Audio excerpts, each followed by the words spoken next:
inflorescence.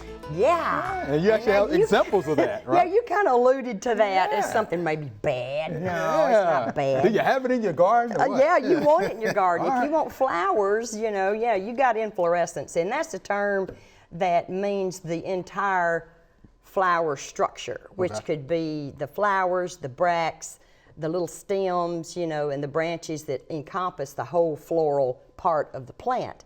And for example, there's all kinds of terms to describe different kinds of inflorescence. And people would be very familiar with the single flower, like a hibiscus. Right. That's called a single inflorescence. You've just got the big flower and that's it. But now, for example, there's other types. This one that I brought is called an umbel. And it's a type of inflorescence that is a grouping of flowers. And if you can see, these little individual dudes right here are actual flowers. Each of these little things are flowers, little trumpet flowers.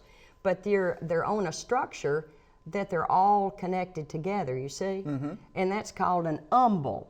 So it's a grouping of, you know, different inflorescence together. And another example of an umbel that people might be familiar with is the Queen Anne's lace.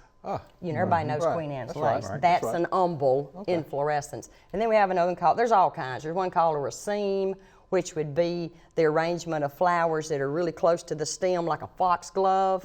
You know that. So but that's the term for the entire flower structure, including, you know, the different parts. Inflorescence. Yeah, you want that in your garden. Yeah, you want that. Yeah. It's good stuff.